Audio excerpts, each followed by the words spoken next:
C'est vrai que découvrir à quel point le cerveau des abeilles, les abeilles ont des capacités cognitives, peut-être c'est l'émerveillant, les émerveillant, émerveillement, l'émerveillement devant leur capacité, devant ce tout petit créneau. Émerveillement.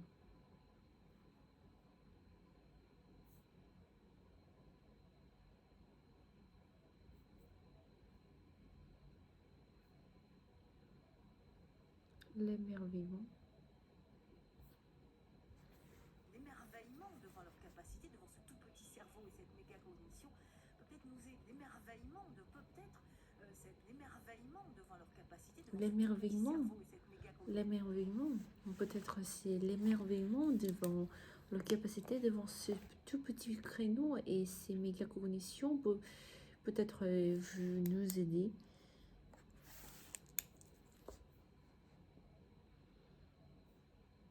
Cette méga cognition peut-être nous aider à les protéger. Peut-être nous aider à les protéger.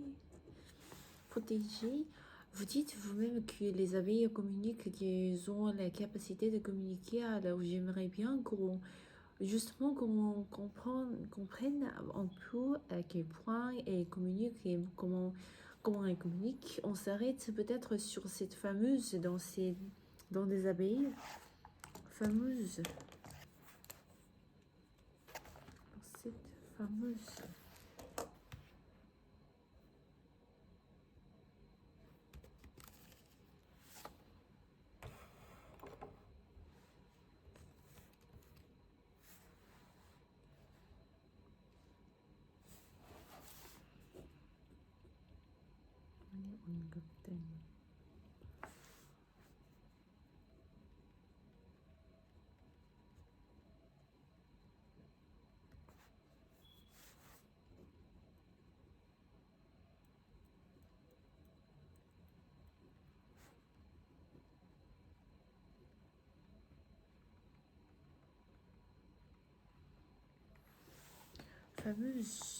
Sur cette fameuse danse des abeilles.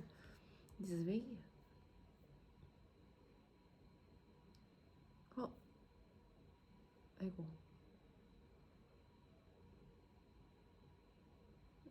Fameuse. La fameuse.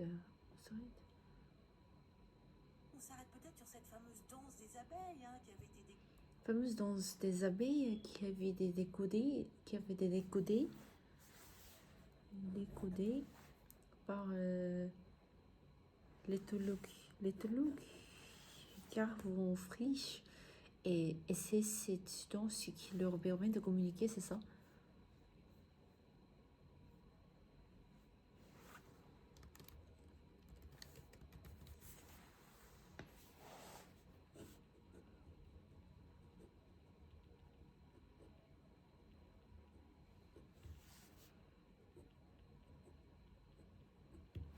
Éthologue. Éthologie.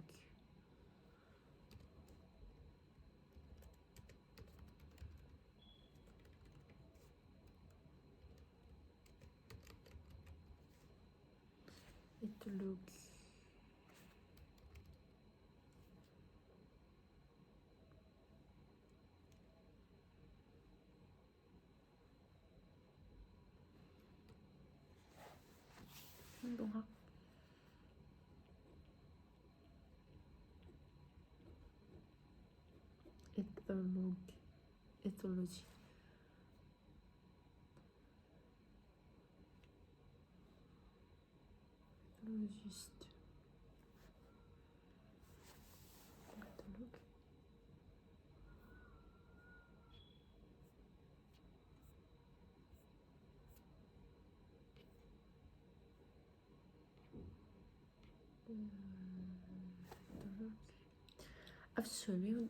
Absolument. Donc ça a été l'objet du prix Nobel octroyé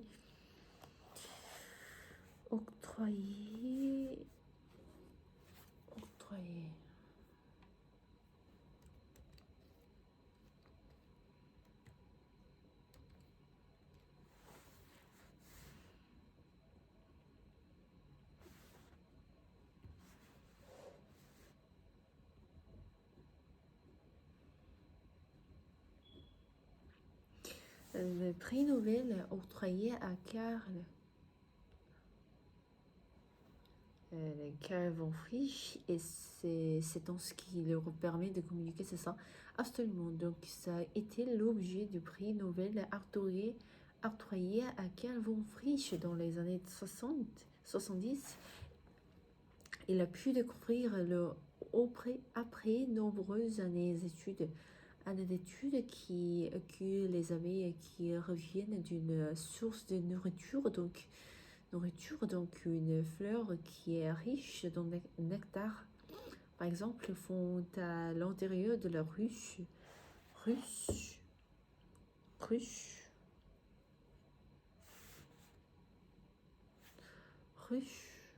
dans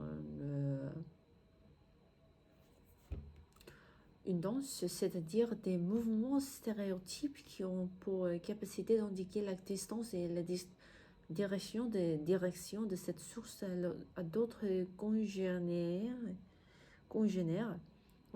qui ne sont pas ou qui ne connaissent pas, qui ne sont pas allés à cette source de nourriture. Donc, elles ont un code partagé par toutes les abeilles de la ruche, dite code de suite. Codé par l'éthologue Karl von Frisch. Et c'est cette danse qui leur permet de communiquer, c'est ça? Absolument. Donc ça a été l'objet du prix Nobel octroyé à Karl von Frisch dans les années 70. Il a pu découvrir après nombreuses années d'études que les abeilles qui ont...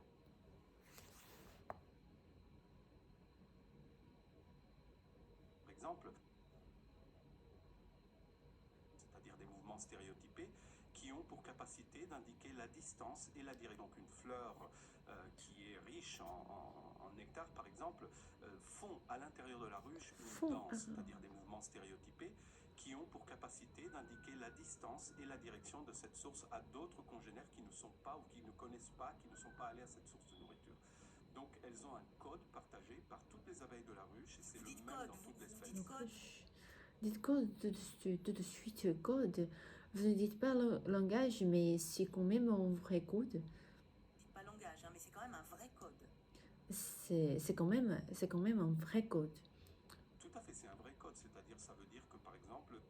Tout à fait, c'est un vrai code. Tout à fait, c'est un vrai code, c'est-à-dire ça veut dire que par exemple des angles de danse, cela veut dire 45 degrés par rapport à la position du soleil dans des cycles de danse par minute. Ça veut dire tant de mètres parcourus, donc c'est un véritable code qui est respecté d'une abeille à l'autre et qui permet aux uns et aux autres de lire cette danse qui est l'abeille butineuse est en train d'effectuer dans la ruche pour dire aux autres ce qu'il faut y aller. L'angle de danse, ça veut dire 45 degrés par rapport à la position du soleil, et tant de cycles de danse par minute, ça veut dire tant de mètres parcourus. Donc c'est un véritable code qui est respecté d'une abeille à l'autre et qui permet aux unes et aux autres de lire cette danse que l'abeille donc butineuse est en train d'effectuer dans la ruche pour dire aux autres où est-ce qu'il faut y aller. Est-ce que vous-même, Martin Jurfa, vous parlez abeilles, vous décodez leur danse? Est-ce que vous-même, Martin Jurfa, vous parlez aux abeilles, vous décodez leur danse? C'est-à-dire que pour quelqu'un qui connaît les travaux de von Frisch, et c'est pas surprenant, donc il suffit de se plonger un peu dans ce qu'il a fait, il y a plein de livres de vulgarisation là-dessus. N'importe qui aura compris comment fonctionne ce code peut regarder une abeille danser et se dire ok, je comprends qu'elle vient du nord-ouest et que la source de nourriture se trouve à 340 mètres, par exemple. C'est un code, donc il peut être lu. C'est-à-dire que pour quelqu'un qui connaît les travaux de Frisch, et c'est pas surprenant, donc il suffit de se prolonger en prudence, on peut dans ce qu'il a fait. Donc il suffit de se prolonger, plonger, il suffit de se plonger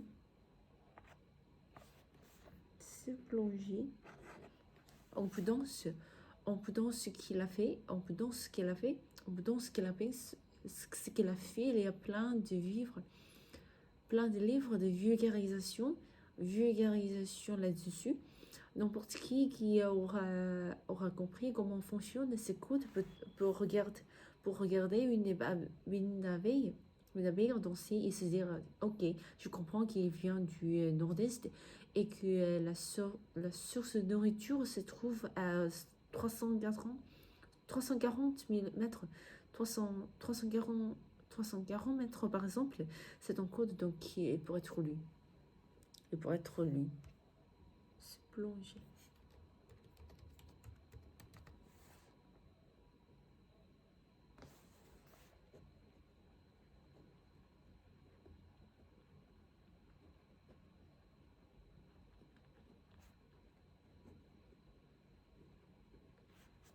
Ah, c'est pas petit. C'est vraiment petit.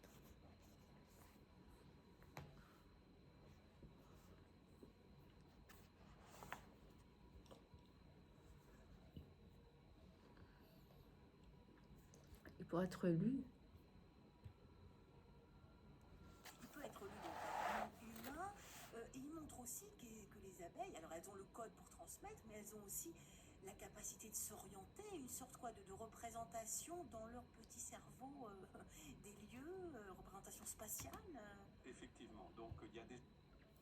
et pour être lu donc par nos humains, et montre aussi que les abeilles, elles ont l'écoute pour transmettre, mais elles ont aussi la capacité de s'orienter, une sorte de représentation dans leur petit cerveau d'aléu, représentation représentation spéciale. Déjà plusieurs stratégies de navigation plutôt céleste, c'est-à-dire qu'elles vont utiliser la position du soleil en tant que boussole d'orientation, qu'elles peuvent aussi apprendre des marques de terrain, comme on le fait nous aussi, de savoir que par exemple il faut tourner à droite ou à gauche pour se repérer. Donc ça c'est assez connu. Dans les dernières années, donc il y a eu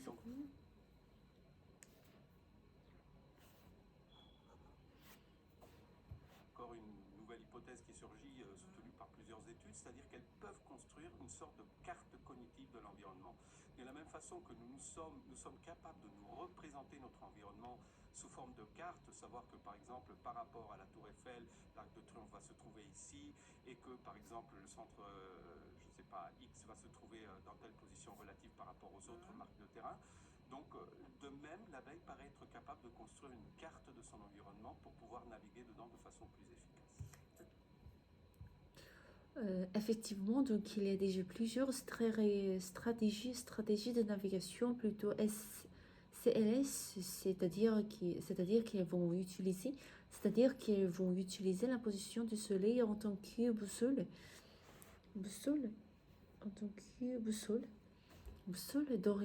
d'orientation, qui peuvent aussi apprendre des marques de terrain comme on le fait nous aussi. De savoir que, par exemple, ici, il faut tourner à droite ou à gauche pour se repérer. Pour se repérer. Donc, ça, c'est assez connu. C'est assez connu dans les dernières années. Donc, il y a encore une nouvelle hypothèse qui surgit, soutenue par plusieurs études. C'est-à-dire qu'ils peuvent construire une source de carte cognitive de l'environnement, de la même façon que nous sommes capables de nous représenter notre environnement sous forme de carte. Savoir que, par exemple, par rapport à la Tour Eiffel, l'Arc de Triomphe, la Tour Eiffel, l'Arc de Triomphe va se trouver ici, et que par exemple le centre, je sais pas, X va se trouver dans telle position relative par rapport aux autres marques de terrain. Donc le même, l'abeille apparaît être capable de construire une carte de son environnement pour pouvoir naviguer dedans de façon plus efficace.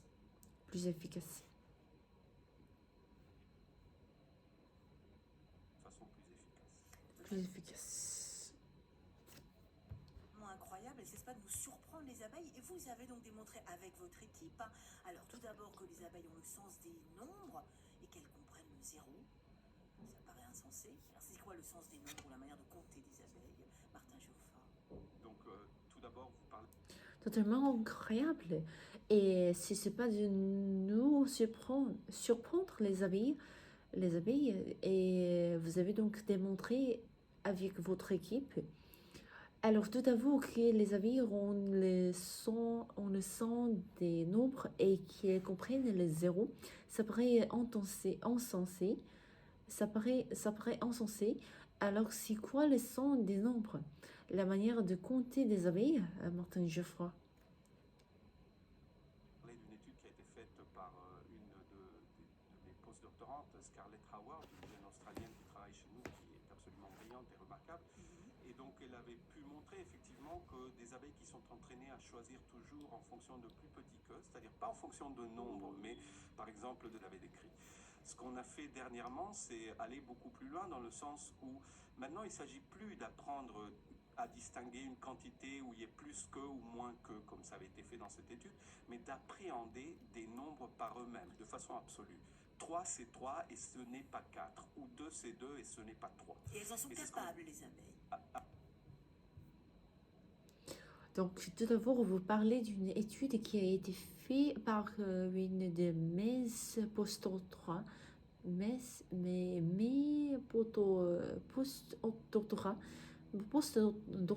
postdoctorant Scarlett Howard, une jeune australienne qui travaille chez nous, qui est absolument brillante et remarquable. Et donc, elle avait pu montrer effectivement qu'il y a des abeilles qui sont entraînées à choisir toujours en fonction des plus petits codes. Plus petit que, c'est-à-dire pas en fonction Plus petits codes. de nombre, mais Plus petit codes, c'est-à-dire pas en fonction de nombre, mais par exemple de savoir qu'une quantité est plus petite qu'une autre, et en variant ces quantités, de sorte qu'il faut aller toujours vers le plus petit. Quand on le représente en objet tout seul, on ne compte rien, et vont vérifier ayant compris qu'effectivement rien c'est moins que 1. Donc ça a été une étude absolument remarquable qui montrait cette présence du zéro comme vous avez décrit. Ce qu'on a fait dernièrement, c'est aller beaucoup plus loin dans le son au maintenant, et il ne s'agit plus d'apprendre à distinguer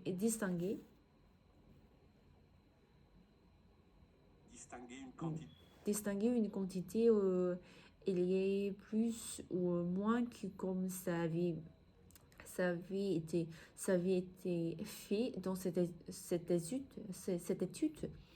étude, mais d'appréhender des nombres par eux-mêmes de façon absolue.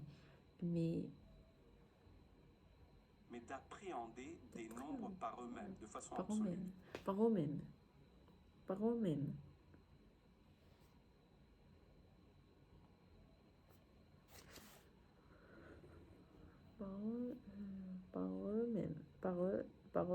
Par eux-mêmes, par eux-mêmes, mais de façon absolue.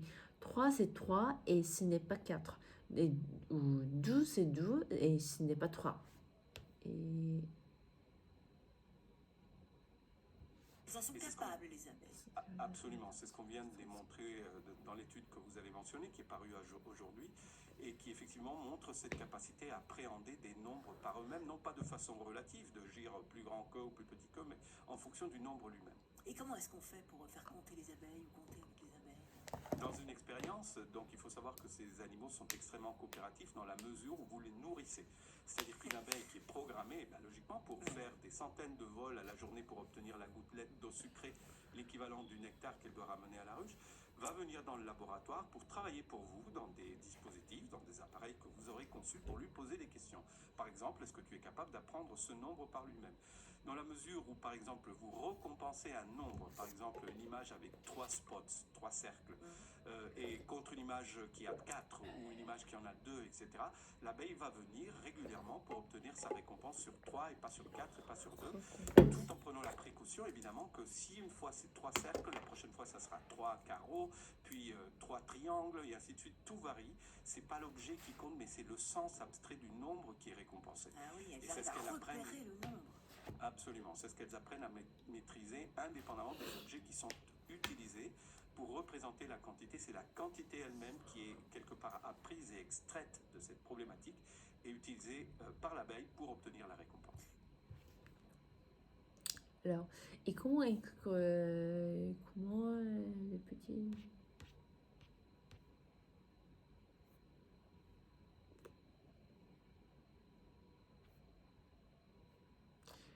Elles en sont capables, les abeilles?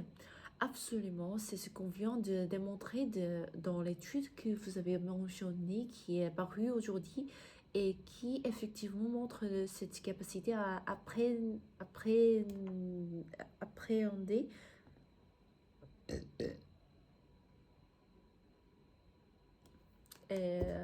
à appréhender des nombres par eux-mêmes, non pas de façon relative de genre, plus grand ou plus petit, mais en fonction du nombre lui-même. Et comment est-ce qu'on fait pour faire compter les abeilles ou compter avec les abeilles expérience. Donc, il faut savoir que les animaux sont extrêmement coopératifs dans la mesure où vous les nourrissez, c'est-à-dire qu'une abeille qui est programmée de bien logiquement pour faire des certaines de vol à la journée pour obtenir la gouttelette de sucré, l'équivalent du nectar qu'elle devra ramener à la ruche, va venir dans le laboratoire pour travailler pour vous dans des dispositifs, dans des appareils que vous aurez conçus pour lui poser des questions. Par exemple, est-ce que tu es capable d'apprendre ces nombres par lui-même dans la mesure où, par exemple, vous récompensez un nombre, par exemple une image avec 3 spots, 3 cercles, et une image qui a de 4 ou une image qui en a 2, et etc.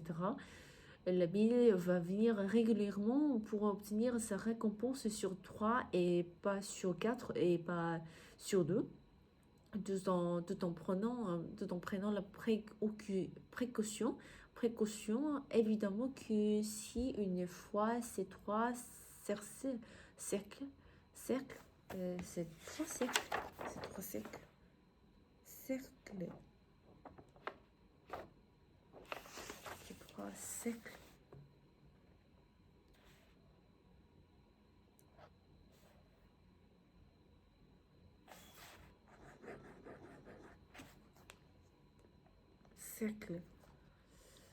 3 cercles.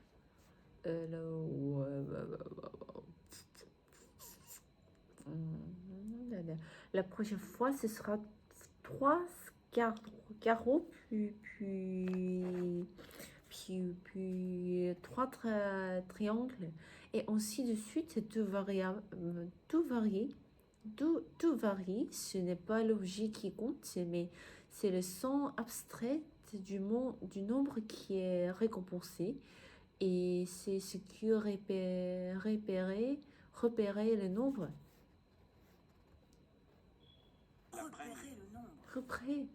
Repérer le nombre. Absolument, c'est ce qu'elles apprennent à maîtriser indépendamment des objets qui sont utilisés pour représenter la quantité. C'est la quantité elle-même qui est quelque part apprise et extraite de cette problématique utilisée par l'abeille pour obtenir la récompense. C'est vrai que de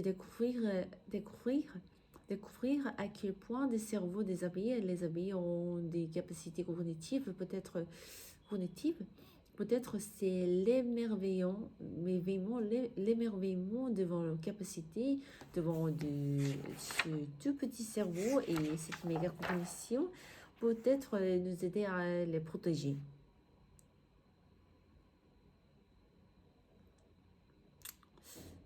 Vous dites vous-même que les abeilles communiquent, qu'elles ont la capacité de communiquer.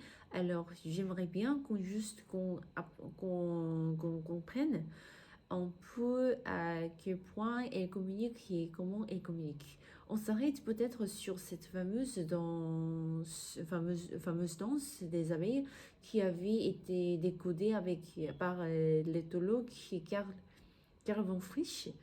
Et c'est cette danse qui leur permet de communiquer, c'est ça?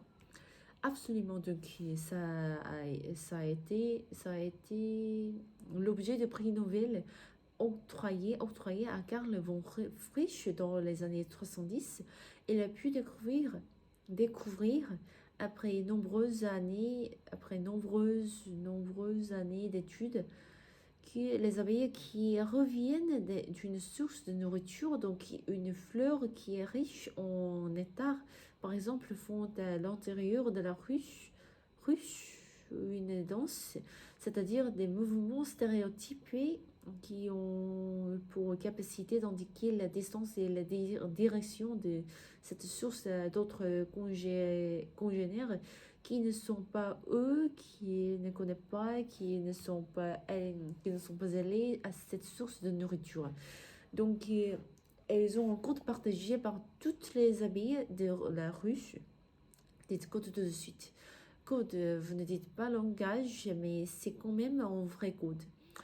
Tout à fait, c'est un vrai code, c'est-à-dire, ça veut dire que, par exemple, des angles de danse, ça veut dire 45 degrés par rapport à la position du soleil et temps du cycle de danse par minute. Ça veut dire temps de mètres parcourus. Parcouru.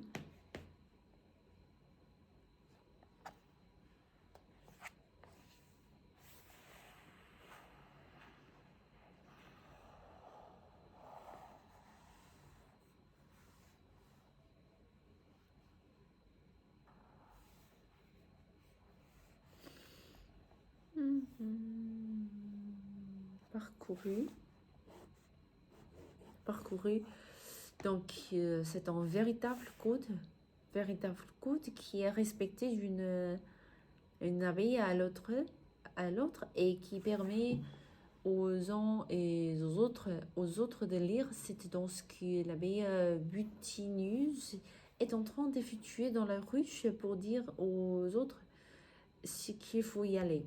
Est-ce que vous-même, matin, jour fin, vous parlez aux abeilles, vous décodez leur danse? C'est-à-dire que pour quelqu'un qui connaît les travaux de Frisch, et c'est pas surprenant, donc il suffit de se plonger un peu dans ce qu'il a fait. Il y a plein de livres de vulgarisation là-dessus. N'importe qui aura compris comment fonctionne ces codes peut regarder une abeille danser et se dire ok, je comprends qu'il vient du nord-est et que la source de nourriture se trouve à 340 mètres par exemple. 340 mètres par exemple, c'est un code, donc il pourrait être lu.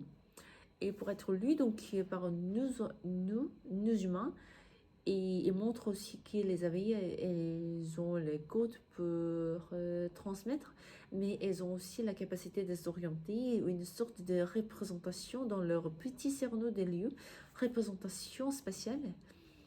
Effectivement, donc il y a déjà plusieurs stratégies de navigation, plutôt CLS, c'est-à-dire qu'elles vont utiliser la position du soleil en tant que boussole d'orientation, qu'elles peuvent aussi apprendre des marques de terrain comme on le fait nous aussi, de savoir que par exemple ici il faut tourner à droite ou à gauche pour se repérer.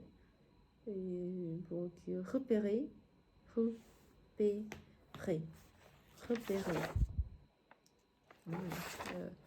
pour se repérer. Donc ça, c'est assez connu. Dans les dernières années, donc il y a encore une nouvelle hypothèse qui surgit, soutenue par plusieurs études. C'est-à-dire qu'ils peuvent construire une sorte de carte cognitive de l'environnement, de la même façon que nous sommes capables de nous représenter notre environnement sous forme de carte. Savoir que, par exemple, par rapport à la Tour Eiffel, l'Arc de Triomphe va se trouver ici, et que, par exemple, le centre, je ne sais pas, X va se trouver dans telle position relative par rapport aux autres marques de terrain. Donc, de même, l'abeille paraît être capable de construire une carte de son environnement pour pouvoir naviguer dedans de façon plus efficace. Personne que nous sommes capables de nous représenter totalement incroyable. Et c'est pas de nous surprendre les abeilles, et que vous avez donc démontré avec votre équipe. Bon, alors tout d'abord que les abeilles ont le sens des nombres et qu'ils comprennent les zéros, ça paraît encensé. Ça paraît encensé. Alors que c'est quoi le sens des nombres? Le nombre, la manière de compter des abeilles. Donc, tout d'abord, on va parler d'une étude qui a été faite par une de mes postdoctorats, Scarlett O'Hare, une jeune Australienne qui travaille chez nous, qui est absolument brillante et remarquable. Et donc, elle avait pu montrer effectivement des abeilles qui sont entraînées à choisir toujours en fonction des plus petits coudes, c'est-à-dire que pas en fonction de nombre, mais par exemple de savoir qu'une quantité est plus petite qu'une autre, et en variant ces quantités, de sorte qu'il faut aller toujours vers le plus petit.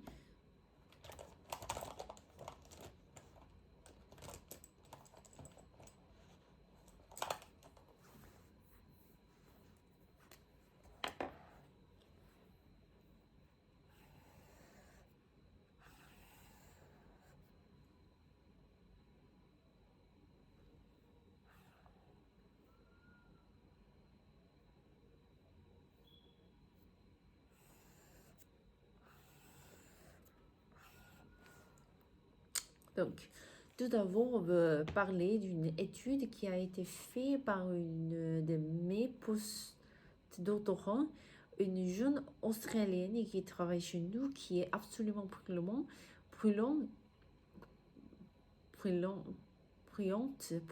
et remarquable.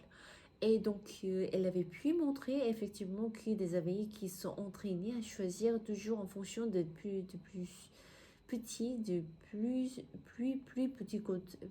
code, c'est-à-dire pas en fonction de nombre, mais par exemple de savoir qu'une quantité est plus petite qu'une autre, et en variant ces quantités de sorte qu'il faut aller toujours vers le plus petit. Quand on leur présente en objet tout seul contre rien, elles vont vérifier, ayant compris qu'effectivement rien c'est moins qu'un. Donc ça, c'était une étude absolument remarquable qui montrait cette présence du zéro, comme vous avez décrit. Ce qu'on a fait dernièrement, c'est aller beaucoup plus loin beaucoup plus loin dans ce que... Plus loin dans le sens où... Plus loin dans le sens où maintenant il ne s'agit plus d'apprendre à distinguer une quantité où il y a plus ou moins, qui comme... Où voyez plus que ou moins que. Plus ou moins que.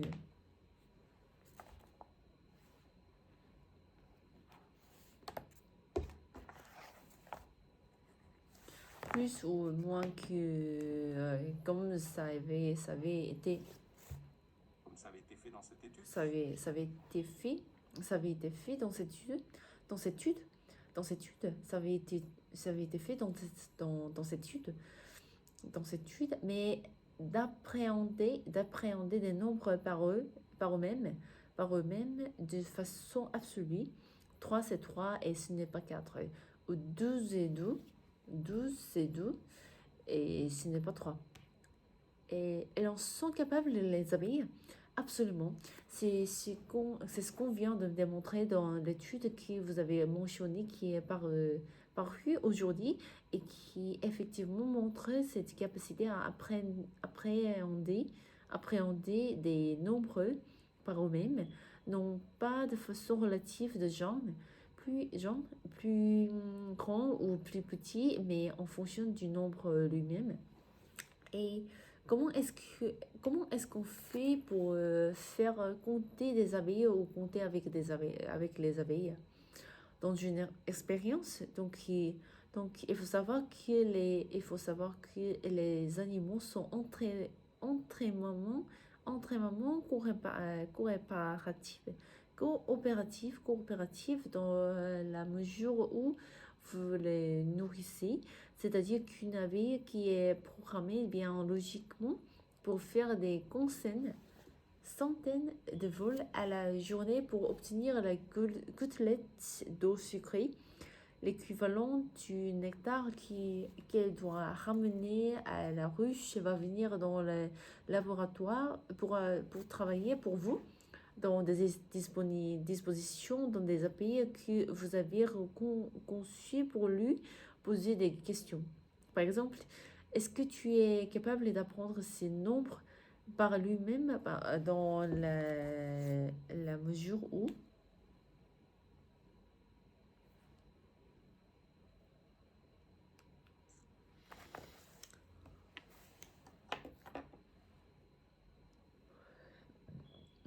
qui sont utilisés pour représenter la quantité, c'est la quantité elle-même. Non.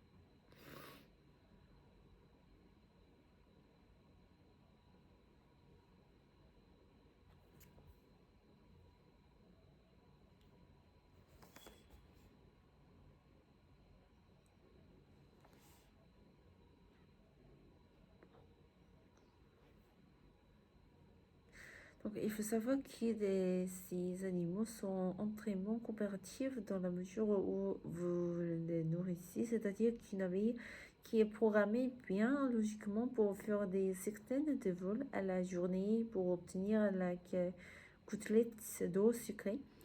L'équivalent du nectar qui doit harmonier à la ruche va venir dans le laboratoire pour travailler pour vous dans des dispositions, dans des abeilles que vous aurez conçues pour lui poser des questions, etc.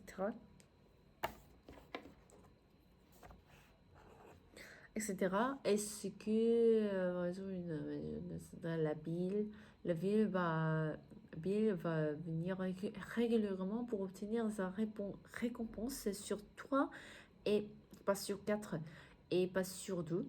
Donc en prenant la précaution, évidemment que si une fois c'est fois cycle, la prochaine fois ce sera 3 carreaux, puis pour 3 triangles, et ainsi de suite. Tout varie, ce n'est pas l'objet qui compte, mais c'est le sens abstrait du nombre qui est récompensé. est-ce que repérer le nombre, est-ce que repérer le nombre, absolument, c'est ce qu'elles apprennent à maîtriser, indépendamment des objets qui sont utilisés pour représenter la quantité. C'est la quantité elle-même qui est bloquée par prise et extraite de cette problématique et utilisée par l'abeille pour obtenir la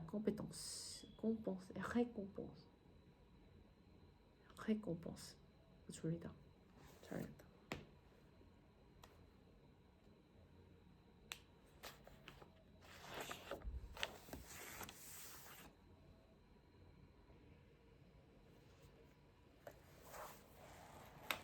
Il est considérable sur son passage et a été appelé par ses 2 officières une sorcière.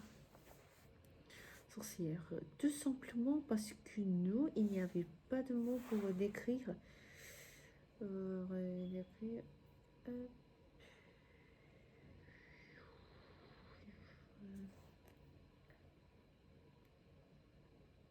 pense que je vais déjà dire ça, ce texte. Alors, le héros qui est le plus ambivalent, non. Ok. J'ai été accusée d'être un anglais, donc ce qui me semblait vraiment important d'aller voir ce qu'il y avait derrière cette appellation et que recouvrait les termes sorcières pour les hommes. Pour ces hommes, parce que la colonisation a été faite par des officiers qui mettaient sous ce terme un type de féminité qu'ils ne comprenaient pas. Et je voulais aussi m'intéresser à un héros masculin pour essayer de montrer les différences qu'il y avait entre des hommes et des femmes. Le héros qui est le plus ambivalent, on le verra tout à l'heure, dites-vous. Voilà, et puis pour revenir à Nietzsche, ce qui m'intéresse dans ces 3 figures, c'est que quelle que soit la réalité de cette résistance, c'est-à-dire que pour Sarvia, on doute vu les archives qu'elle est vraiment prise au combat. Les archives coloniales de son province montrent qu'il y a un nombre important de Val. Donc, c'était tout ce qu'on a. C'est tout ce qu'on sait de cet affrontement du 5 avril 1879 dans le village du Lugo, de près du Dongo du Sud. On sait...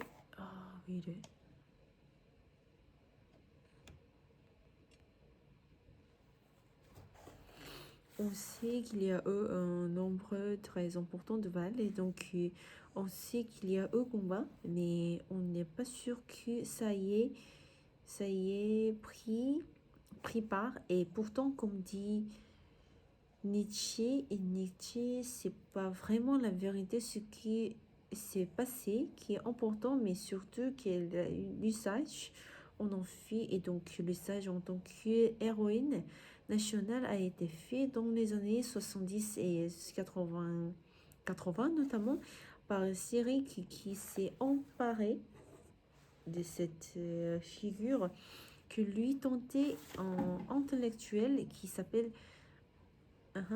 pour en faire vraiment une héroïne nationale. Donc la fabrique des grands hommes et des grandes femmes. C'est dommage que les termes n'existent pas. Il faudrait les forger passe par le rôle des intellectuels, le rôle des écrivains, des chanteurs et par une réception aussi très enthousiastique. enthousiaste, enthousiaste, une réception.